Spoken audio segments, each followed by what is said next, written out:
Thank you for tuning into the news at 6. We hope you're all holding up okay. First up on the rundown, Governor Cuomo will be joining us to give his opinion on a possible shelter-in-place order for New York City. Governor Cuomo? So I don't think it works. As a matter of fact, I'm going so far that I don't even think you can do a statewide policy, right? But Governor Cuomo, you've been one of the most vocal proponents of more conservative measures so that New York City doesn't end up, say, like Italy. We're only 2 weeks behind them. You're not as decisive as, let's say, Governor Newsom, but you've been Closing vocal. down business is not to be taken lightly. Because you have to do it with an art form. You still have to have childcare. You still have to have food. You still have to have pharmacies. You still have to have hospitals.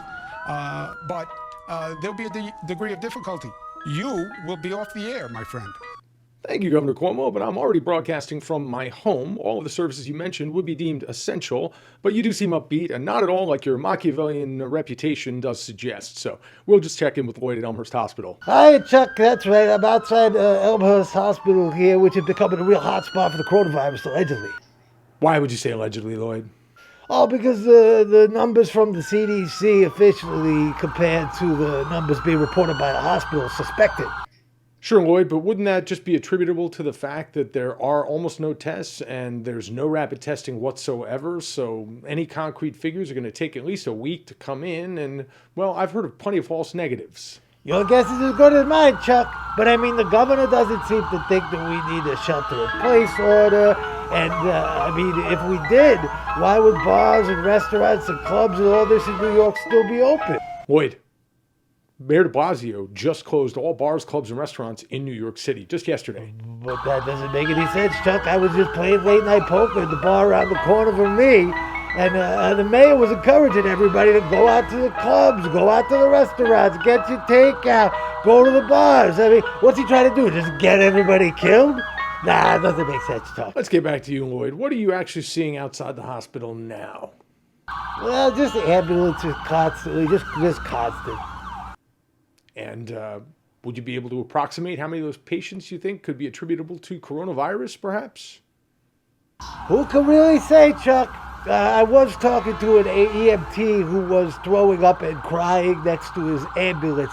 He did seem to think there was a bit of a correlation there. But, you know, with the CDC protocols, unless you're actually choking and, you know, you can't breathe and you're dying in the ambulance, like, you don't have coronavirus. Thanks, Lloyd. Let's check in with Jeff on his honeymoon. Jeff, how you doing, buddy? It's fantastic, Chuck. I've been hitting the open bar on that siesta deck like crazy. But aside from that, me and the new wife, well, we haven't left the cabin much at all, if you know what I'm saying. We always know exactly what you're saying, Jeff. The buffet, as advertised, is spectacular, but apparently I've overindulged because I do have some terrible digestive issues. Oh, Jeff, I'm terribly sorry to hear that. Do other passengers seem to be having any health problems? Tragically, yes, Chuck. On Sunday night, there was a death aboard the Danish Princess. Oh my God, Jeff, I hope you're all taking the proper precautions. Please elaborate. Well, on the siesta deck, an older gentleman who apparently did have some underlying health issues died while naked night trapezing. Naked night trip? Okay, thanks, Jeff. Anything else for the rundown? The Kung Pao chicken is fantastic. Jeff Plofsky, everyone. Let's go to Jim Baldwin with sports. Jim. Thanks, Chuck. The MLB, NBA, NFL, NHL, PGA, and Big East tourneys have all been canceled or postponed for the foreseeable future as a result of the coronavirus. Oh, breaking news, Chuck. Kevin Durant has the coronavirus. Thanks, Jim. We'll be right back after this. But until then, stay safe.